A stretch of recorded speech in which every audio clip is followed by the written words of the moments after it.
நீண்ட ஆயுளோடும் நல்ல சுகத்தோடும் மனம் நிறைந்த மகிழ்ச்சியோடும் எப்பொழுதும் இன்பமாய் இருக்க கடவுளை பிரார்த்திக்கொண்டு தெய்வீக களஞ்சியம் சேனலுக்கு உங்களை அன்போடு வரவேற்கிறேன். ஆன்மீக அன்பர்கள் அனைவருக்கும் என் பணிவான வணக்கத்தை சொல்லிக்கொண்டு இந்த பதிவினை தொடங்கலாம் வாங்க. நம்ம சேனலை இப்போ தான் ஃபஸ்ட் டைம் பார்க்குறீங்கன்னா ப்ளீஸ் சப்ஸ்கிரைப் பண்ணிக்கோங்க. நான் போடுற பதிவுகள் உடனுக்குடன் உங்களை வந்து சேரும். அதன் மூலம் நீங்கள் கேட்டு பயன்பெறுவீர்கள்.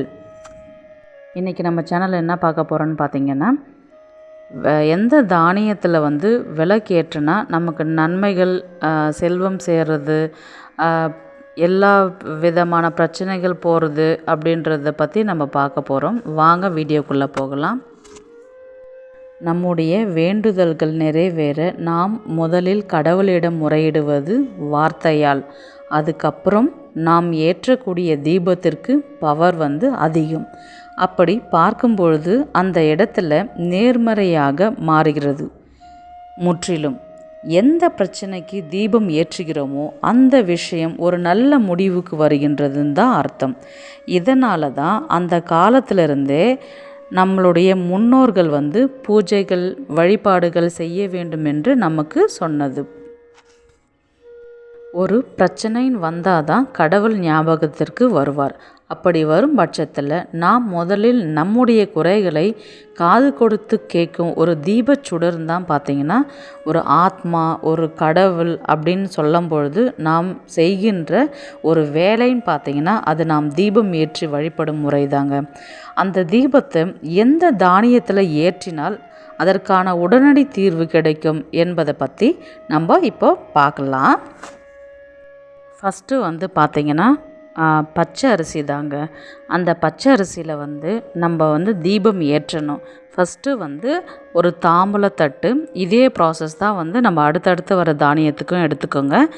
ஃபஸ்ட்டு ஒரு சின்ன தட்டில் வந்து பார்த்திங்கன்னா முதல்ல அரிசியை பரப்பிக்குங்க. பச்சை அரிசி நம்ம அதை அர்ச்சதையாகவும் மஞ்சள் கலந்து போட்டும் பரப்பிக்கலாம். அப்படி இல்லாத பட்சத்தில் வெறும் ப்ளைனாக இருக்கிற பச்சை அரிசியும் போட்டு அந்த தட்டில் பரப்பி அதுக்கு மேலே வந்து ஒரு அகல் தீபம் வச்சுட்டு அதுக்கப்புறம் வந்து இன்னொரு அகலில் தான் வந்து நம்ம தீபம் ஏற்றணும். நம்ம இந்த மாதிரி வந்து தீபம் ஏற்றி நம்ம வழிபாடு செய்யும் பொழுது வந்து பார்த்திங்கன்னா நம்மளுடைய குலதெய்வத்திற்கு ஃபஸ்ட்டு நம்ம நமஸ்காரம் பண்ணுற மாதிரி. நம்மளுடைய குலதெய்வத்துக்கு நம்ம வழிபாடு செய்கிறதுனால நம்மளுடைய என்னென்ன பிரச்சனைகள் போகுது அப்படின்னு பார்த்திங்கன்னா குடும்பத்தில் இருக்கிற அனைவருக்குமே நோய் நொடியின்றி நலமுடன் வாழ ஒரு வழிவகுக்கும். ஃபஸ்ட்டு சுகத்துடன் இருப்பாருங்க. அதுக்கப்புறம் நம்மளுடைய சந்ததிகள் வந்து நமக்கு ஆசீர்வாதம் செய்வாங்க.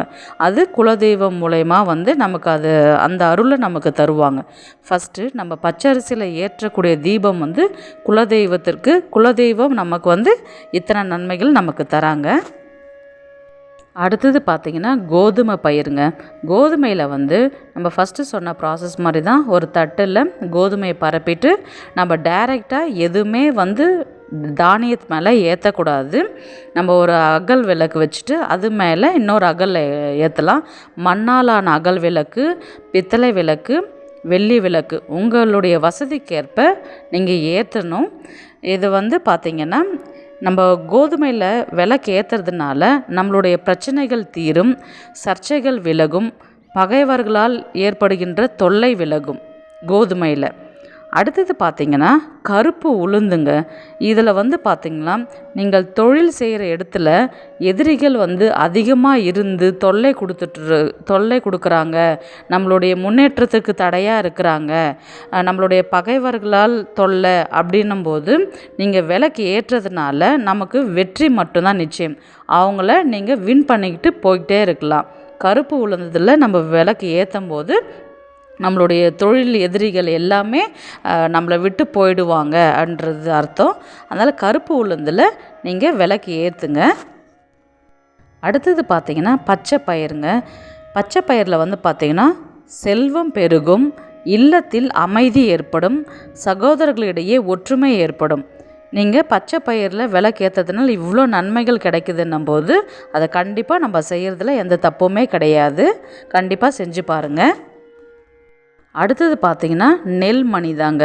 அந்த நெல்மணியில் நம்ம தீபம் ஏற்றி வழிபாடு செய்யும் பொழுது வந்து பார்த்திங்கன்னா பணவரவு அதிகரிக்கும், செல்வம் சேர்ந்து கொண்டே இருக்கும். நெல்மணிக்கு வந்து அதிபதி பார்த்திங்கன்னா லக்ஷ்மி அம்மா. அவங்களுக்கு நம்ம இதை ஏற்றும் போது வந்து பார்த்திங்கன்னா கண்டிப்பாக செல்வ செழிப்போடு நம்ம வீட்டில் எப்பொழுதுமே பணப்புழக்கம் இருந்துக்கிட்டே இருக்கும். இதை கண்டிப்பாக நீங்கள் ட்ரை பண்ணி பாருங்கள். அடுத்தது பார்த்திங்கன்னா கருப்பு கொண்டை கடலை.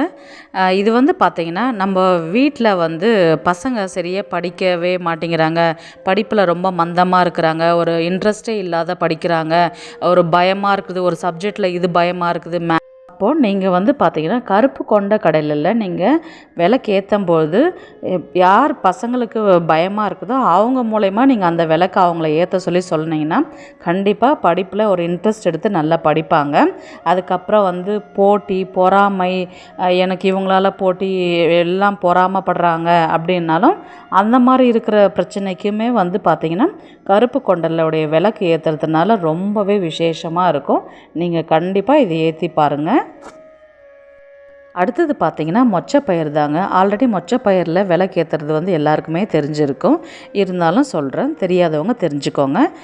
இதில் வந்து பார்த்திங்கன்னா தனம், தானியம், புகழ், வெற்றி, குடும்பத்தில் வந்து நிம்மதி ஏற்படணும் அப்படின்னு நினைக்கிறவங்க கண்டிப்பாக நம்ம மொச்சப்பயிரில் விளக்கு ஏற்றலாம், ரொம்பவே விசேஷம்.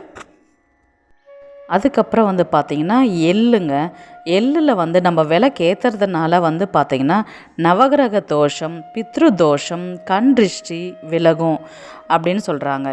ஏன் பார்த்திங்கன்னா நம்ம எள்ளில் வந்து நம்ம விளக்கு ஏற்றும் போது இல்லை நீங்கள் டைரெக்டாக நீங்கள் கீழே எள்ளுக்கு மட்டும் கீழே பரப்பிட்டு மேலே ஒரு அகல் விளக்கில் அதுலேயும் எள் வச்சுட்டு அதுக்கப்புறம் நீங்கள் தீபம் ஏற்றுறீங்க பார்த்திங்களா, அந்த தீபத்துலேயுமே நம்ம எள் போட்டு தான் ஏற்றணும். மற்றதுக்கெலாம் அந்த மாதிரி செய்யணும்னு அவசியம் கிடையாது. எள்ளுக்கு மட்டும் நீங்கள் இந்த மாதிரி விளக்கு ஏற்றணும். இந்த மாதிரி ஏற்றும் போது வந்து பார்த்திங்கன்னா நவகிரக தோஷம், பித்ரு தோஷம், எல்லா தோஷம் விலகுதுன்றது சொல்லுவாங்க. அதுக்கப்புறம் வந்து பார்த்திங்கன்னா கடுகுங்க. கடுகில் வந்து நம்ம விளக்கு ஏற்றுறதுனால கண் திருஷ்டி விலகும், நமக்கு பயம், எதை பார்த்தாலும் பயம், இந்த இடத்துக்கு போனால் பயம், எல்லா விஷயத்துக்குமே நம்ம ஒரு சிலர் வந்து பயப்படுவாங்க. அந்த பயம் நீங்கணும் அப்படின்னாக்கா நம்ம கடுகில் வந்து விளக்கு ஏற்றலாம். கண்டிப்பாக ஏற்றுனீங்கன்னா அந்த ஒரு பயம்ன்றது வந்து நம்மளுக்கு அது கொஞ்சம் கொஞ்சம் படிப்படியாக அது விலகிறது நமக்கே கண்கூடாக தெரியும். அடுத்தது பார்த்திங்கன்னா சர்க்கரைங்க. சர்க்கரையில் வந்து பார்த்திங்கன்னா விளக்கு ஏற்றுறதுனால நம்ம சந்திரனுடைய முழு அனுகிரகமும் நமக்கு கிடைக்கும். இதனால் வந்து பார்த்திங்கன்னா மனைவி இல்லை ஒய்ஃபு இல்லை கணவர் ஏன் சொல்கிற பேச்சு கேட்க மாட்டேங்கிறாங்க, பசங்க கேட்க மாட்டேங்கிறாங்க, ஒய்ஃப் கேட்க மாட்டேங்கிறாங்க, ஹஸ்பண்ட் கேட்க மாட்டேங்கிறாரு அப்படின்றவங்களுக்கு வந்து நீங்கள் இந்த சர்க்கரையில் வந்து நீங்கள் தீபம் ஏற்றுறதுனால அது எப்படி வந்து கரைஞ்சிடுமோ அதே மாதிரி நம்மளுடைய பேச்சை அவங்க அதை மதித்து கேட்குவாங்க. அதனால் நம்ம சர்க்கரையில் விளக்கு ஏற்றுறதுனால ரொம்பவே விசேஷம். இது எல்லா விளக்குமே வந்து பார்த்திங்கன்னா கோவிலில் தாங்க ஏற்றணும். 7 நாள் தொடர்ந்து ஏற்றணும், வீட்டில் ஏற்றக்கூடாது. நீங்கள் கோவிலில் நவகிரக சன்னதியில் வந்து நீங்கள் விளக்கு ஏற்றிட்டு வாரம் 7 நாள் ஒற்றைப்படை எண்ணிக்கையில் நீங்கள் ஏற்றிட்டு வரும்போது வந்து பார்த்திங்கன்னா ரொம்பவே உங்களுக்கு உங்களுடைய பிரச்சனைகள் வந்து படிப்படியாக குறையிறதுன்றது வந்து உங்களுக்கே தெரிய ஆரம்பிக்கும். இந்த வீடியோ உங்களுக்கு பிடிச்சிருக்குன்னு நான் நினைக்கிறேன். நெக்ஸ்ட் ஒரு நல்ல வீடியோவில் சந்திக்கலாம். எதை நினைத்து புலம்புகிறாய், அதைவிட மாறும் என்று நம்பு. என்னை நினைத்து என் நாமத்தை விடாமல் ஜபி. உனக்கு நன்மை மட்டுமே என்றும் நான் செய்கின்றேன் என்ற வரிகளோடு இந்த பதிவினை நிறைவு செய்து கொள்கிறேன்.